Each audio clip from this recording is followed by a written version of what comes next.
11 math set chapter में exercise बेटा 1.3 का उप समुच्चय पहले हम आपको बताते हैं।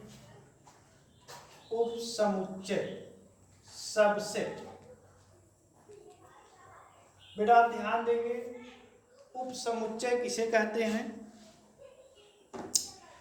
उप समुच्चय बेटा इसमें है यदि समुच्चय ए का प्रत्येक अवयव समुच्चय बी के प्रत्येक अवयव में हो, समुच्चय बी का भी प्रत्येक अवयव हो तो ए को बी का उप समुच्चय कहा जाता है। जैसे ए इज इक्वल टू बेटा 1 2 3 और बी इज इक्वल टू है 1 3 2 4। तो आप ध्यान देंगे सबसेट उप समुच्चय किसे कहते हैं? यदि समुच्चय ए का प्रत्येक अवयव समुच्चय बी के प्रत्येक अवयव में समुच्चय बी में हो, कहने का मतलब समुच्चय बी का भी प्रत्येक अवयव समुच्चय बी का भी प्रत्येक नहीं समुच्चय बी का भी अवयव हो तो ए को बी का उप समुच्चय कहते हैं। जरा ध्यान देंगे फिर से, समुच्चय ए का प्रत्येक अवयव समुच्चय बी का भी प्रत्येक अवयव हो तो ए को बी का सबसेट कहते हैं। इसका नोटेशन है A is subset of B. क्या कहेंगे बेटा? A is subset of B. आप ध्यान देंगे। नेक्स्ट एग्जांपल, जैसे यहां पर set A is equal to लिख दिया जाए 2 4 5 and B is equal to हो जाए 4 5 6 2। तो समुच्चय ए का प्रत्येक अवयव समुच्चय बी में भी है। इसका मतलब ए बी का उप समुच्चय है, सबसेट है। A is proper subset of B. आप जरा ध्यान देंगे, A is proper subset of B. Next example है आपका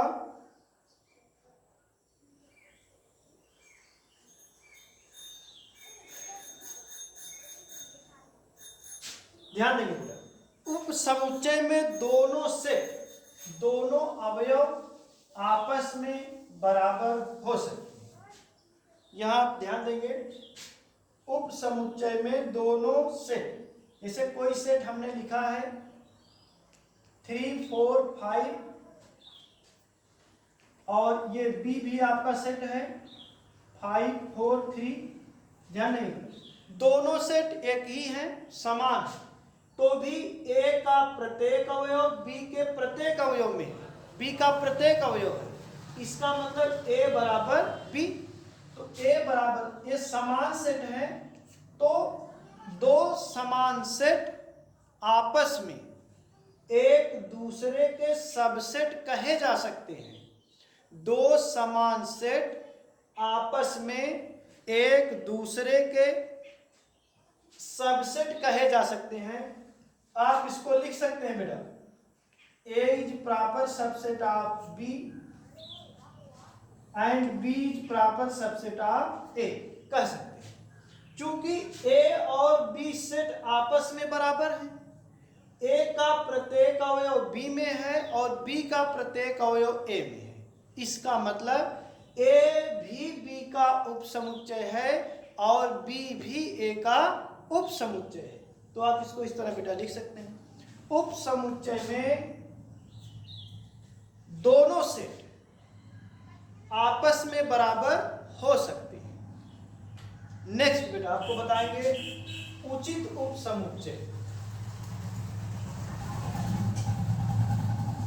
नेक्स्ट है बेटा आपका उचित उपसमुच्चय।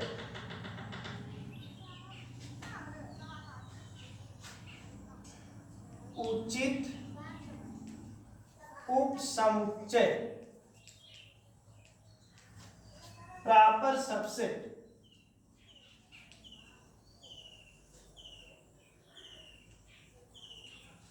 ध्यान देंगे बेटा, प्रॉपर सबसेट है आपका उचित उपसमुच्चय, हम आपको बता रहे हैं।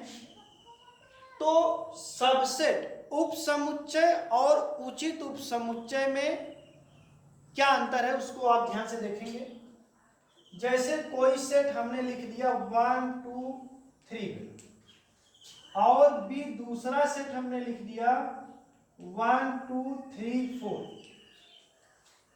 तो उपसमुच्चय की तरह थोड़ा आप ध्यान देंगे। इसमें उचित उपसमुच्चय है ए का, किसी समुच्चय ए का प्रत्येक अवयव बी में हो, लेकिन समुच्चय बी में कम से कम एक अवयव ऐसा हो जो ए में ना हो। ए को बी का उचित उपसमुच्चय कहा जाता है। क्या कहा जाता है? ए को बी का उचित उपसमुच्चय कहा जाता है। बच्चों ध्यान से जरा ध्यान देंगे, बहुत इंपॉर्टेंट है। सेट ए समुच्चय बी का उचित उपसमुच्चय कब कहा जाएगा? समुच्चय बी का उचित उपसमुच्चय मतलब है ए सेट ए का प्रत्येक अवयव सेट बी का भी अवयव हो, लेकिन बी में कम से कम एक अवयव ऐसा हो जो ए में न हो।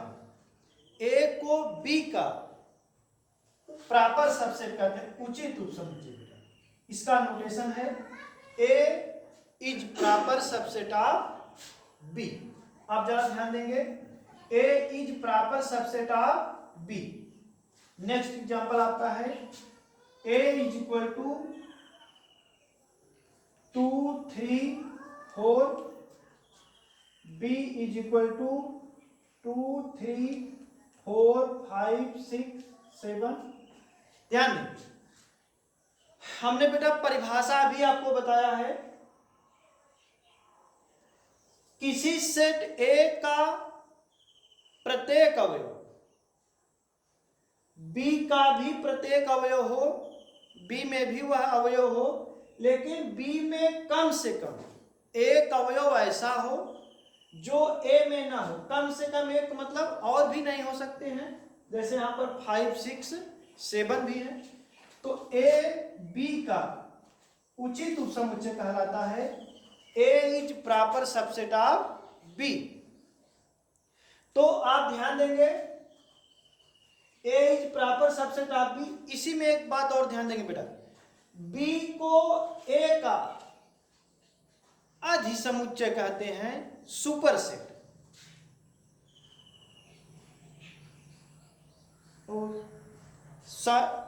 बी को ए का अधिसमुच्चय कहा जाता है। एक चीज बेटा, बी को ए का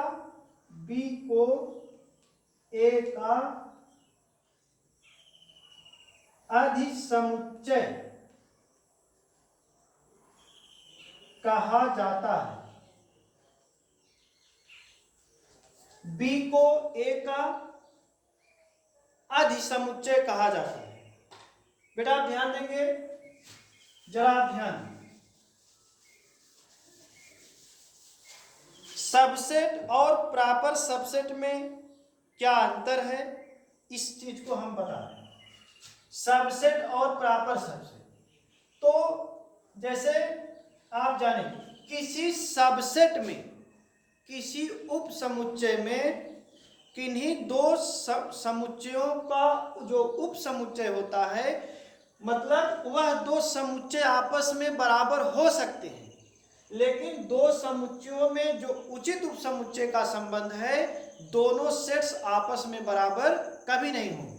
जैसे ए आप लिखेंगे 1 2 3 बेटा, बी आपने लिख दिया 2 1 3, तो आप निश्चित रूप से कह सकते हैं कि A is proper subset of B. A is proper subset of B, इसका मतलब ए बी के बराबर हो सकता है। और उचित उपसमुच्चय बेटा ध्यान देंगे, यहीं पर उचित उपसमुच्चय ए इज इक्वल टू हमने लिखा 1 2 3 और बी है 2 1 3 4। तो अब हम लिखेंगे इसको A is proper subset of B, मतलब समुच्चय ए का प्रत्येक अवयव समुच्चय बी में भी है, प्रत्येक अवयव उसमें है, लेकिन बी में कम से कम एक अवयव ऐसा है जो ए में नहीं है। ए को बी का उचित उपसमुच्चय प्रॉपर सबसेट कहते हैं। A is proper subset of B.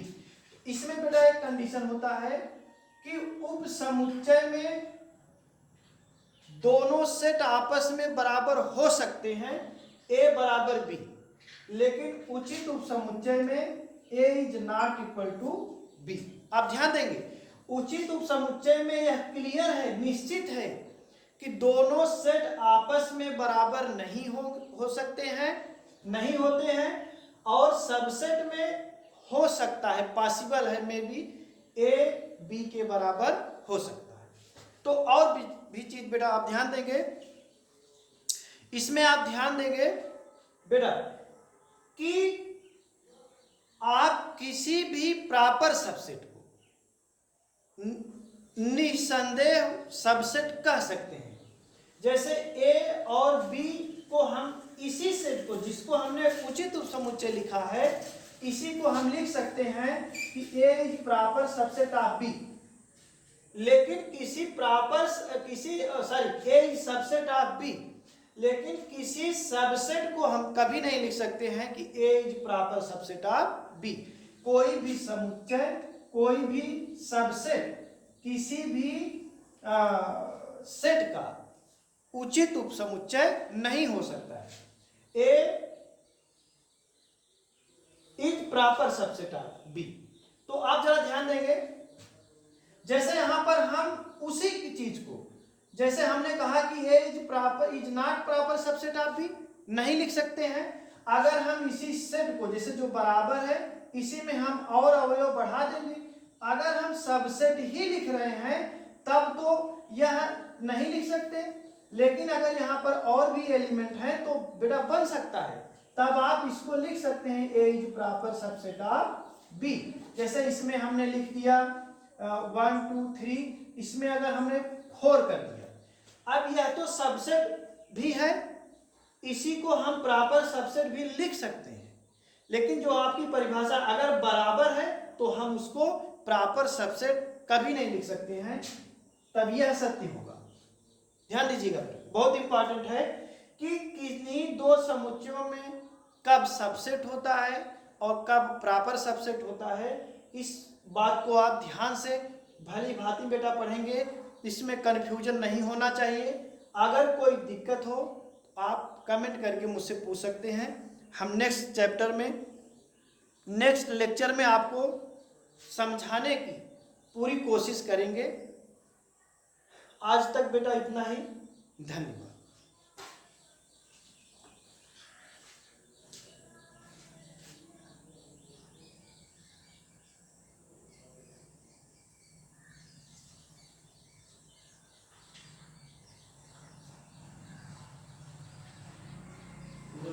हाँ साहब, बंद करें, जरा बंद ही नहीं होती।